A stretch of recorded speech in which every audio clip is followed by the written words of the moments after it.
इस वीडियो में हम बात करेंगे विप्रो स्टॉक के बारे में। करंटली ये स्टॉक अपने 52 वीक के लो के पास में ट्रेड कर रहा है।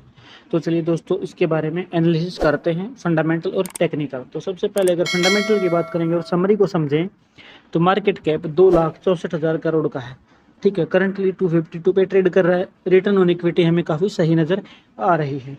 अगर हम पीर कंपैरिजन की बात करते हैं तो अपने सेक्टर में ये 4th नंबर पे आता है मार्केट कैप के अकॉर्डिंग। और यहाँ पर आप देखोगे तो करंटली स्टॉक प्राइस में अपने सेक्टर में सबसे कम स्टॉक प्राइस इसका हाल फिलहाल है। यानी कि अभी अगर हम इसको समझे तो क्या आने वाले टाइम में ये स्टॉक प्राइस भी 3,000 तक जा सकता है। जी हाँ, बिल्कुल पॉजिटिव है हम इसके मामले में। ठीक है, ये पॉजिटिव इतना रिजल्ट आगे दे सकता है। ठीक है, तो क्या कंपनी के पास अपने आप को एक्सपेंड करने के लिए उसके हाथ में कितनी पावर्स है वो भी हम आगे जाके समझेंगे। कंपनी आगे कितना एक्सपेंड अपने आप को कर सकती है। ठीक है, तो यहाँ पर देखिए करंटली अब अगर ग्रोथ की बात करेंगे तो net profit year on year base पर हमें यहाँ पर कितना 10% का हमें वेरिएशन देखने को मिल रहा है। और वहीं पर सेल जो है 0.78% का वेरिएशन हमें यहाँ पर देखने को मिल रहा है। ठीक है,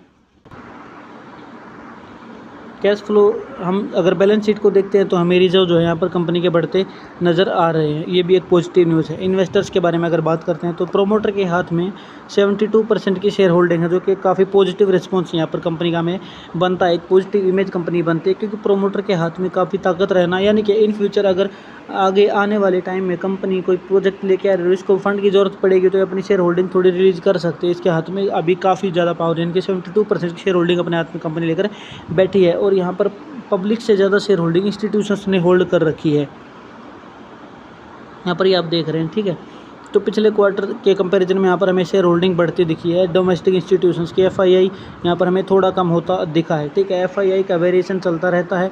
ठीक है, वो अलग अलग कंट्रीज़ में भी भाग जाता है। इन्वेस्टर्स के पैसा यानी कि अपनी इन्वेस्टमेंट को कम करके मार्केट को मैनिपुलेट करने की कोशिश करता है।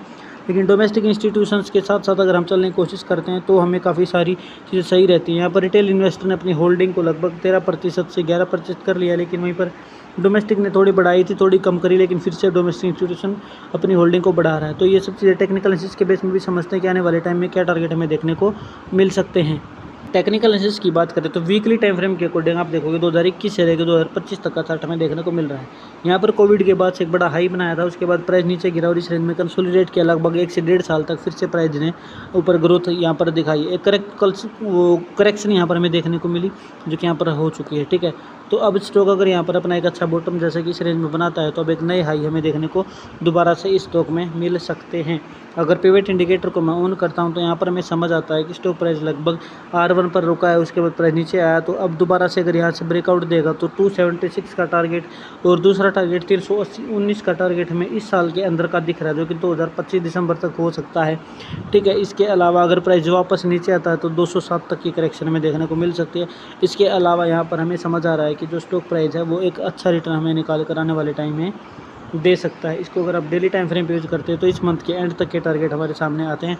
तो इस मंथ के एंड तक के प्राइस R1 तक हमें देखने को मिल सकते हैं, जिसकी संभावना काफ़ी कम है क्योंकि अभी 2 दिन ही हमारे ट्रेड के इसमें बचे हैं। ठीक है, उसके बाद सैटरडे संडे रहता है तो थर्सडे फ्राइडे। ठीक है, तो यहाँ पर जो टारगेट है वो लगभग 265 तक जाने की संभावना हमारी बन रही है। अदरवाइज प्राइस 255 में ही कंसोलिडेट करने की संभावना सबसे ज़्यादा है। मैं सेबी रजिस्टर्ड नहीं हूँ, इन्वेस्टमेंट की सलाह नहीं दे रहा हूँ, लेकिन ये इंडिकेटर काफ़ी हेल्प करता है आपको प्राइस के जो सपोर्ट और रजिस्ट्रेशन को समझने में, पिवट्स को समझने में। ठीक है, प्राइस एक्शन बेस ये इंडिकेटर है जो कि आपको लगभग मुझे लगता है किसी ने भी अभी तक इसके बारे में आपको नहीं बताया होगा। मैं अपनी सभी वीडियोज़ में इसके बारे में बताता हूँ, इसको आप एक बार अप्लाई करके ट्राई करके जरूर देखें, आप समझेंगे। जहाँ पर भी आप देखोगे तो प्राइस का जो सपोर्ट है वो हर जगह एकदम सटीक तरीके से काम करता मिलेगा।